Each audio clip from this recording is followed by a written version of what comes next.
The elevator doors opened on the 34th floor, and Marcus Webb straightened his tie for the third time. Today is the day, he told himself. Everything changes today. He had been waiting 14 months for this interview. 14 months of submitting applications, updating his portfolio, and practicing answers in the bathroom mirror while his 7-year-old daughter Lily slept in the next room. The position of senior architectural designer at Pinnacle Group was the kind of opportunity that didn't come twice. 6-figure salary. Full benefits. Projects that would put his name on skylines across 3 continents. He was 41 minutes early.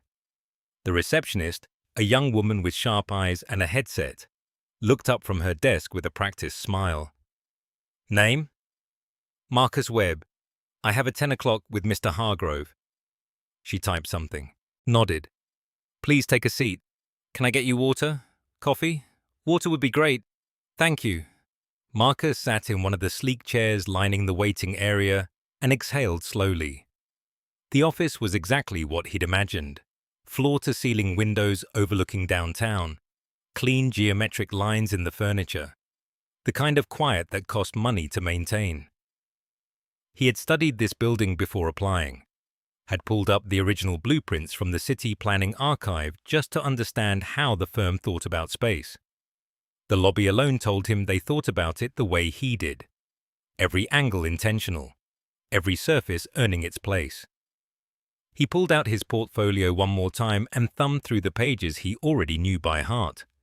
The community library in Decatur, the mixed-use development in Buckhead that never got built but should have, the children's hospital wing he'd designed pro bono during the worst year of his life, the year after Claire died, when drawing was the only thing that kept his hands from shaking. The elevator dinged again.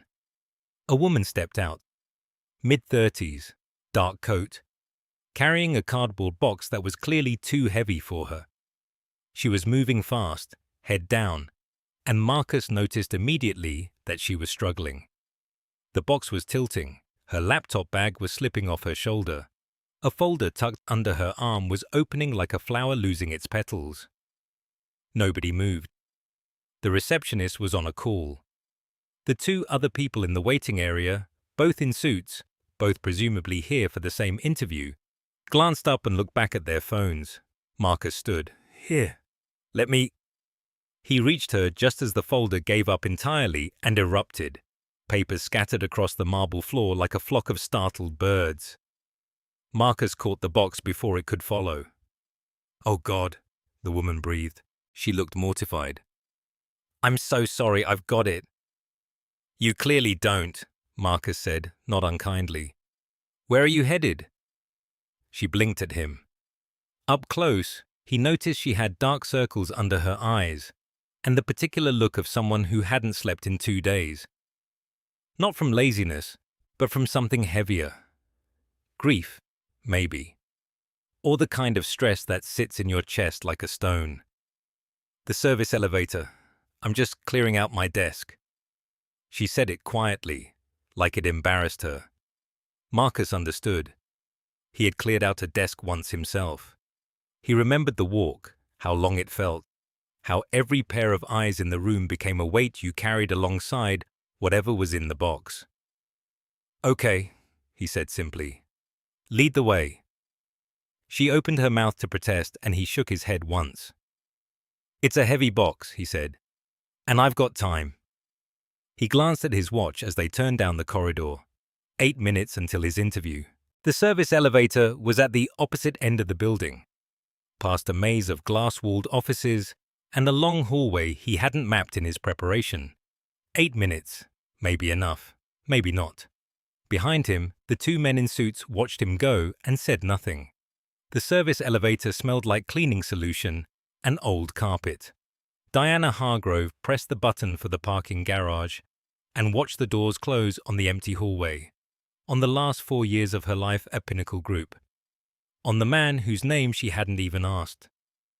She looked down at the cardboard box at her feet, a desk plant with yellowing leaves, a framed photo of her mother, taken 6 months before the diagnosis, a coffee mug that read, World's okayest architect.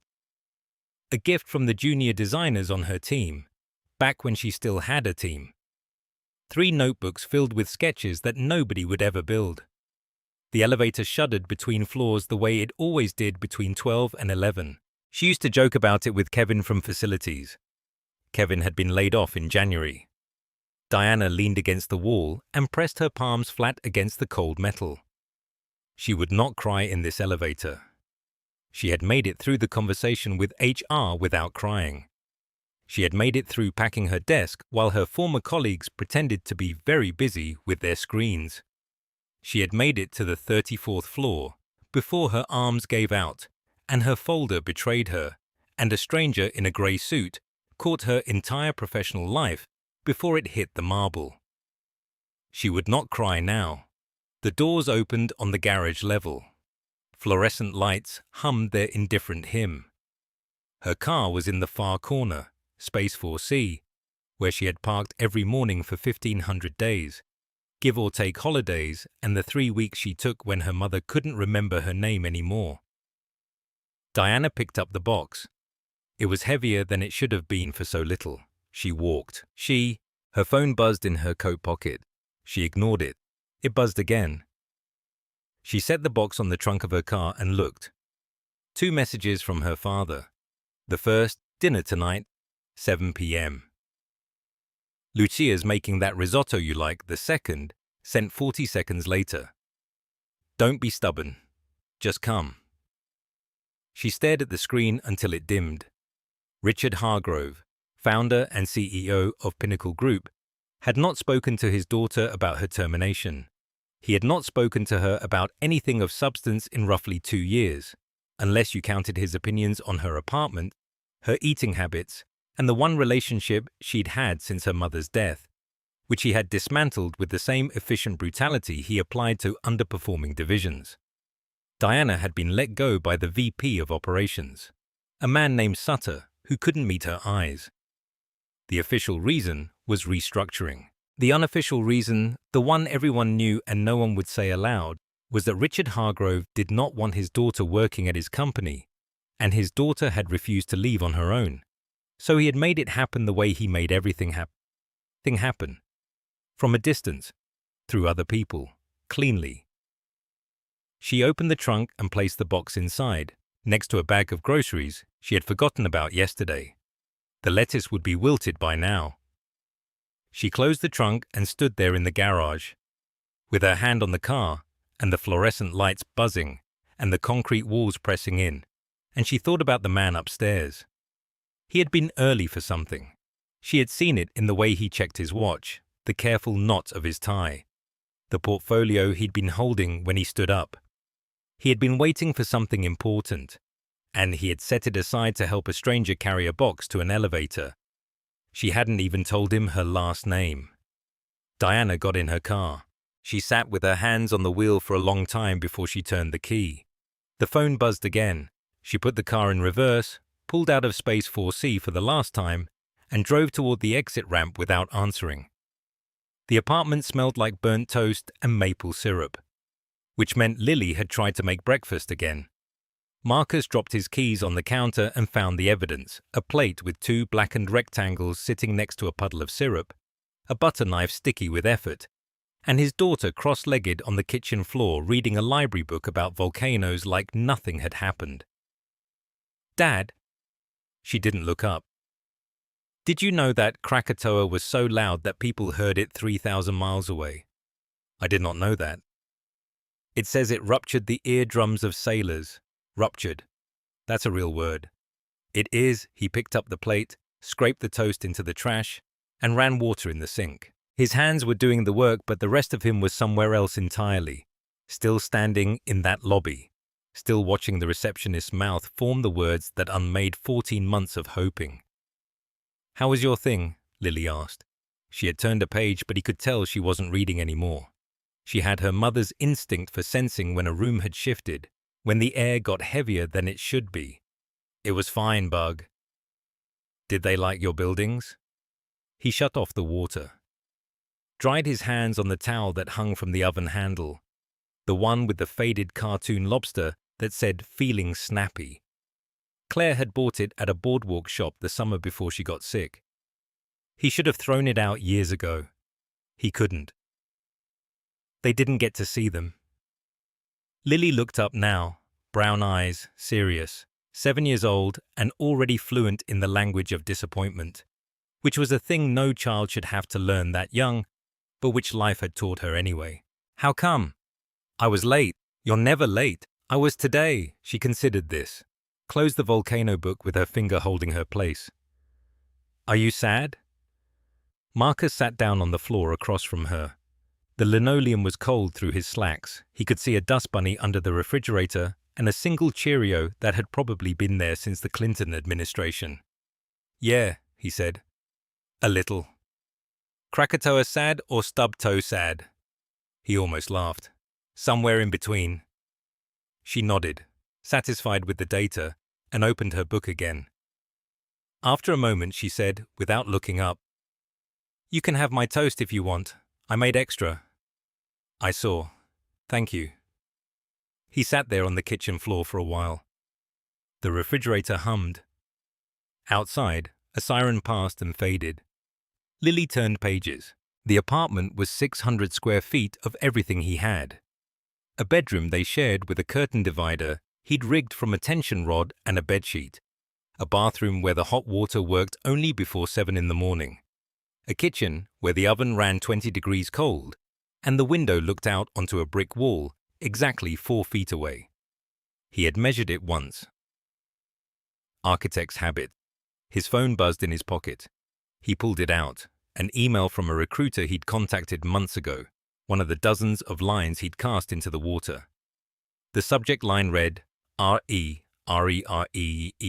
application status. He opened it. "Dear Mr. Webb, thank you for your continued interest. Unfortunately, at this time we have decided to move forward with other candidates whose experience more closely aligns with..." He closed it before finishing. He knew the rest. He could write it himself by now, had practically memorized the geometry of rejection. The polite opening, the pivot, the wish of luck that meant nothing. Lily was watching him again. "Dad?" "Yeah, Bug. Can we have real dinner tonight, not cereal?" He put the phone away, looked at his daughter, who was asking for so little and deserved so much, and felt the whole weight of his life settle back onto his shoulders, like a coat he could never take off. "Yeah," he said. "We can do that." He'd figure out the rest tomorrow. He always did. The building was on Carver Street, wedged between a laundromat and a tax preparation office that had been closed since February. Marcus stood on the sidewalk with his hands in his pockets and looked up at it. 2 stories of brown brick, a flat roof with a rusted gutter hanging loose at one corner, windows that hadn't been washed in what looked like a calendar year. The sign on the door read, "Available. Commercial lease," and below it, in smaller print, a phone number he'd already called twice. He'd found the listing 3 nights ago, scrolling through his phone at 2 in the morning while Lily slept with her arm thrown over the edge of her bed and her stuffed rabbit on the floor. The rent was low enough to make him suspicious and high enough to make his stomach tighten. But it was a real space. 4 rooms, a bathroom that worked, street-level entrance with foot traffic. He called the landlord again, a woman named Patrice who spoke in short declarative sentences and didn't waste time on pleasantries. "You coming to look or not?" "I'm standing outside." "Then come in. Door's open." Inside, the space smelled like dust and old carpet adhesive. The front room was larger than he'd expected, maybe 400 square feet with a dropped ceiling and fluorescent lighting that buzzed when Patrice flipped the switch. The walls were beige. The floor was vinyl tile, cracked in places, curling at the edges near the baseboard. Marcus walked through it slowly. He touched the walls, he looked at the corners where the ceiling met the drywall and noted water stains, old ones, dried into pale brown continents. He opened the door to the back room and found a smaller space with a window that faced the alley. Good northern light, even through the grime. "Previous tenant was an insurance broker," Patrice said from the doorway. She had her arms crossed and was watching him the way people watch someone. they've already decided is wasting their time. Before that, a chiropractor. Before that, I don't remember. Might have been empty. How long has it been vacant? 7 months, he nodded. 7 months meant she was motivated. 7 months meant there was room to negotiate. He stood in the back room and closed his eyes. He could see it, not as it was, but as it could be. Drafting table against the far wall, angled to catch that northern light. Shelves for his models. A proper desk in the front room where clients could sit across from him and look at renderings. Lily's drawings tacked to a corkboard behind the door, because she'd insist and he'd let her, because her drawings were better than half the things he'd seen in galleries. Web architecture. Or maybe just web design. Something clean. Something that fit on a business card without crowding. A name on a door. His name. Lease is 12 months minimum, Patrice said. First and last up front. I don't do handshake deals. Marcus opened his eyes. The light through the dirty window was pale and steady, and it fell across the floor in a long rectangle that looked, if he was being honest with himself, like a drafting board waiting to be used. He thought about the savings account. He thought about Lily's school fees and the car payment and the grocery bill that seemed to grow a little every month like something alive. He thought about the stack of rejection letters in the drawer of his nightstand and the way his mother's voice sounded on the phone when she asked how the job search was going and he said fine. He thought about Diana's face in that elevator, the way she'd looked at him like he was the only person in the building who'd seen her. I'll take it, he said. Patrice uncrossed her arms. She almost smiled. First and last, she repeated. Check or money order, no exceptions. Marcus pulled out his checkbook. His hand was steady. His handwriting was not. He wrote the check and tore it free and handed it to a woman he'd met 9 minutes ago for a space that smelled like dust and failure and possibility, and he did not let himself think about what would happen if this didn't work. Marcus was halfway through a revised drainage schematic for the Bellwood project when his phone buzzed against the desk. He ignored it. It buzzed again, then a third time in quick succession, which meant either Lily's school or something on fire. It was an unknown number. He picked up. Mr. Webb, this is Catherine Hargrove.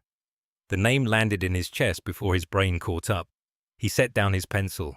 I'm calling because my daughter told me what you did for her 3 weeks ago in the lobby at Pinnacle. Marcus leaned back in his chair. The fluorescent light above him flickered the way it always did around 2 in the afternoon. A small indignity he had stopped noticing until this exact moment, when everything in the room suddenly felt too small. Diana is your daughter, he said. Not a question. The math was already doing itself. She is. A pause. She didn't tell me right away. Diana is proud, which is a quality I admire in general and find exhausting in my own child. She'd been going through a difficult separation. Her position at the company was one she'd asked me not to intervene in years ago. And when the restructuring happened, she was treated like anyone else. She insisted on that. Another pause, longer this time. She told me a man helped her carry a box to the service elevator, while the rest of the lobby watched. She said he was wearing a grey suit, and that he was late for something but helped her anyway. It took me 2 weeks to figure out who you were. Marcus stared at the drainage schematic. The lines blurred. Mr. Hargrove, your husband, he filled the position that morning. I know, I reviewed the hire myself. There was something careful in her voice, something that sounded like it had been rehearsed and then abandoned in favor of saying it straight. Diana doesn't know I'm calling you. She would be furious. She came to dinner last Sunday and mentioned you again, just in passing, said she wished she'd gotten your name so she could send a thank you note. She described how you caught the box before it fell. How you didn't make her feel small about any of it. Catherine Hargrove cleared her throat. I have a 7-year-old granddaughter, Mr. Webb. Diana has a 7-year-old. So when I learned you were raising a daughter the same age on your own, and that you gave up your interview slot to help a stranger carry a cardboard box to an elevator, I felt I owed you a phone call at minimum. Marcus closed his eyes. He thought about Lily that morning, standing on her stepstool at the bathroom sink, carefully brushing her teeth with the seriousness of a surgeon, because he'd told her cavities were expensive, and she'd taken it to heart. He thought about the spreadsheet on his laptop with the column he kept adjusting, the one that tracked how many months of savings they had left before things got truly difficult. I appreciate the call, Mrs. Hargrove. Catherine, I appreciate it, but I didn't help your daughter because of who she was. I helped her because the box was heavy and nobody else got up. Silence on the line, then a sound that might have been a laugh or the beginning of one. Yes, Catherine said.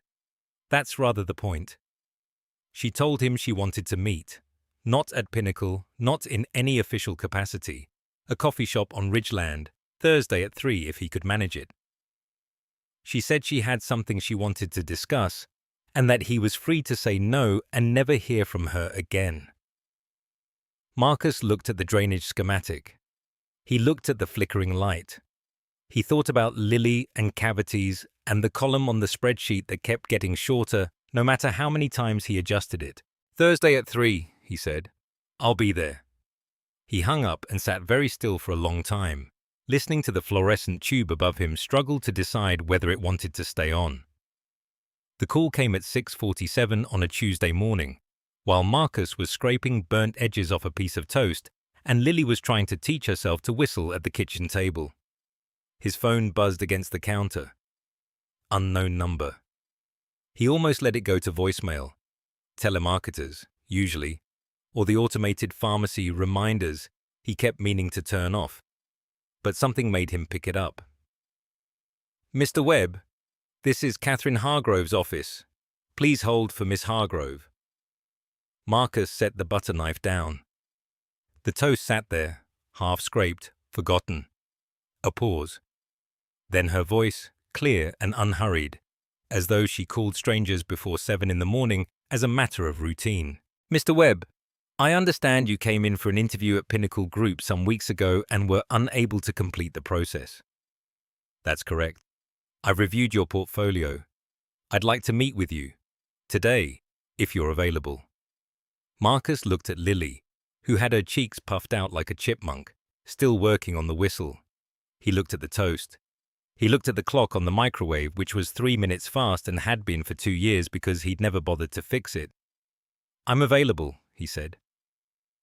She gave him a time and an address, not the 34th floor, not the main office, but a smaller location across town that he'd never heard of. He wrote it on the back of a grocery receipt with a crayon because it was the first thing his hand found. One more thing, Mr. Webb. Yes? Bring the Millhaven sketches, the ones from page 14 of your portfolio. I want to discuss them specifically. The line went dead. Marcus stood in the kitchen, holding the phone against his ear for several seconds after the call ended. Page 14. Nobody ever got to page 14. Most interviewers flipped through the first 3 pages, nodded politely, and moved on. Page 14 was the project he'd done on spec 4 years ago. A community recreation center designed for a neighborhood that couldn't afford one, with modular construction that could be adapted for different climates and budgets. He'd spent 8 months on those drawings. No one had ever asked about them. Lily finally produced a thin, reedy sound through her lips and looked up, triumphant. Dad, did you hear that?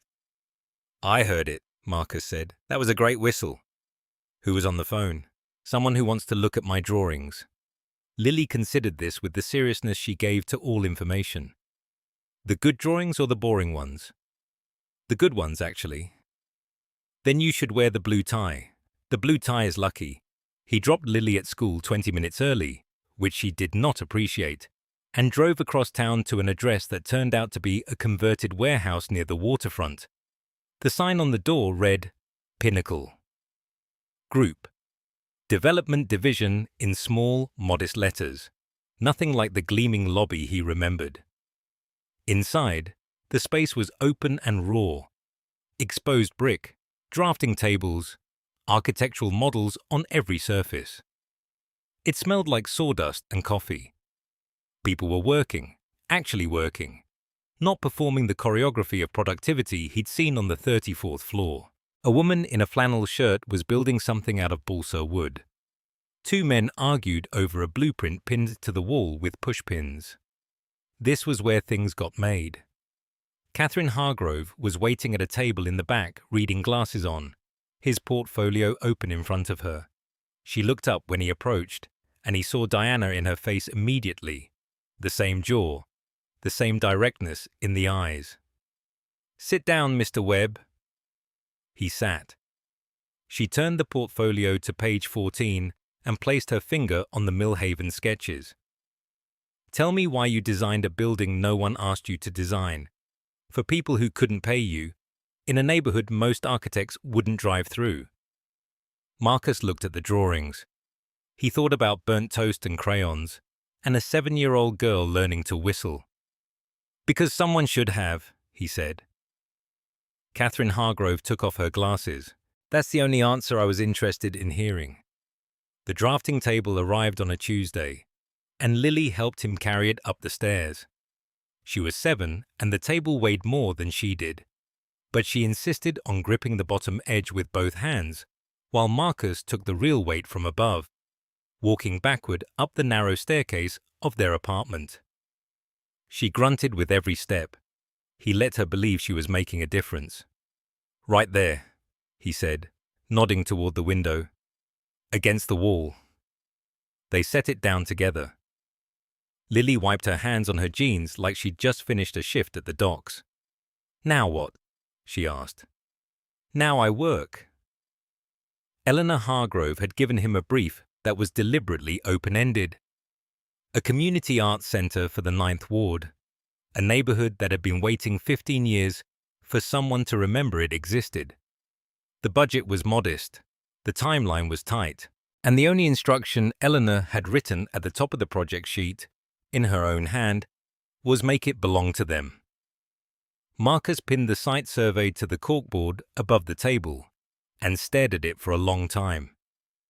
The lot was irregular, bordered on one side by a row of aging shotgun houses and on the other by a drainage canal that flooded every spring. Most designers would have fought the site, tried to impose something clean and geometric onto land that had never been clean or geometric in its life. He picked up his pencil. He started with the water.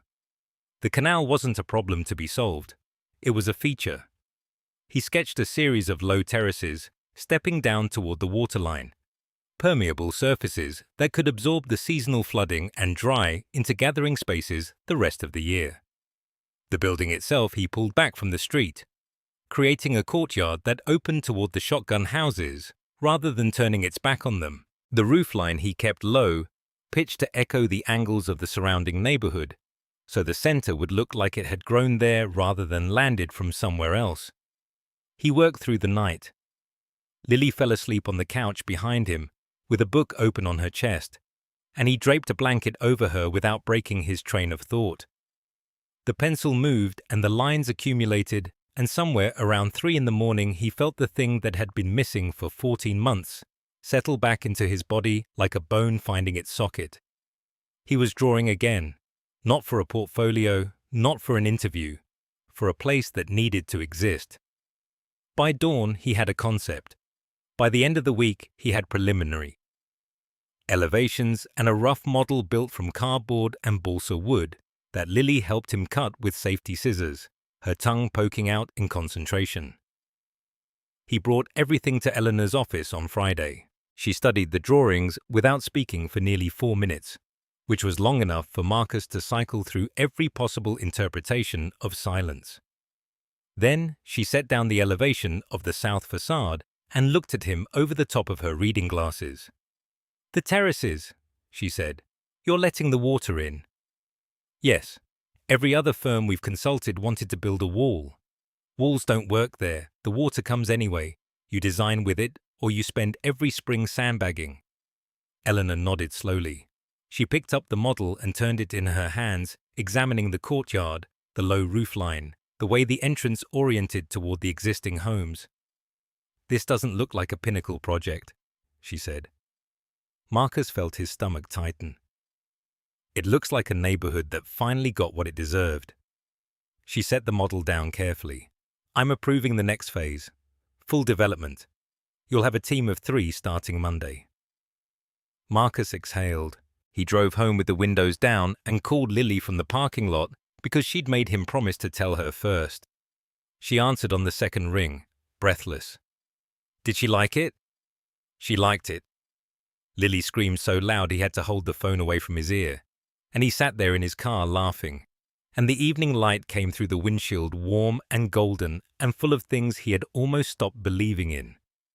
The crane swung its load against a sky so blue it looked painted, and Marcus stood on the observation platform with his hard hat tucked under one arm, watching the final steel beam rise into position. 42 stories below, the city moved in its usual oblivious current. Taxis, pedestrians, the distant wail of a siren, none of them looking up to see what was being born above them. But Marcus looked. He always looked.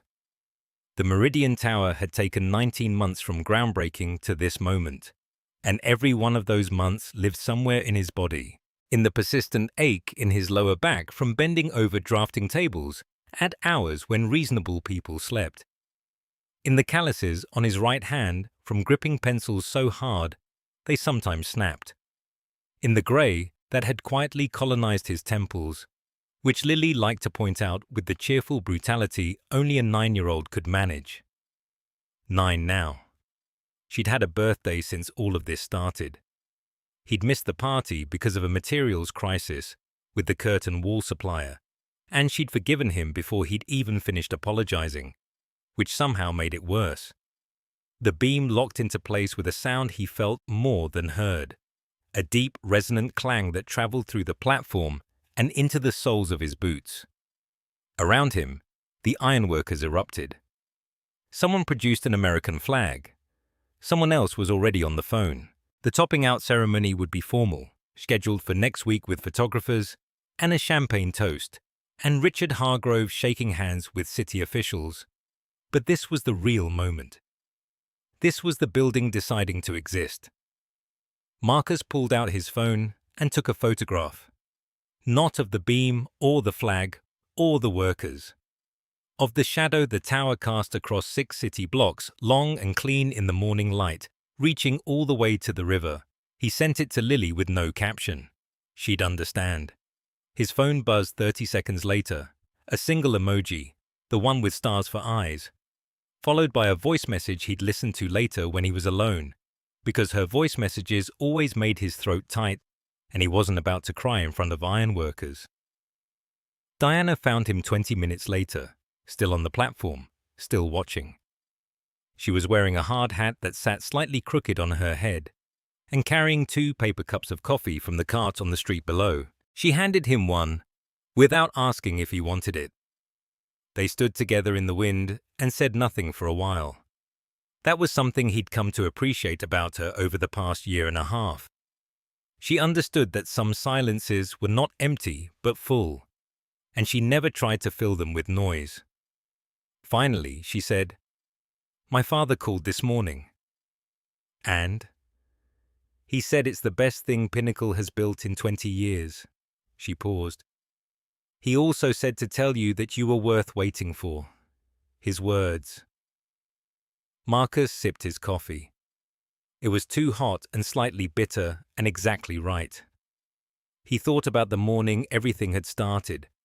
The scattered papers, the cardboard box, the 4 minutes that cost him everything he thought he wanted and gave him everything he didn't know he needed.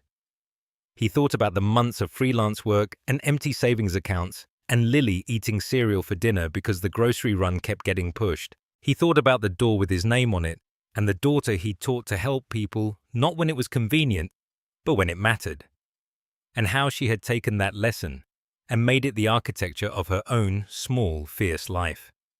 He looked at the skyline. His skyline now, at least this piece of it. A building that would stand for 100 years, maybe more, long after anyone remembered the name of the man who drew its first lines on paper. But the shadow would remain. reaching across the city every morning, touching things he would never see. That was enough. That was more than enough.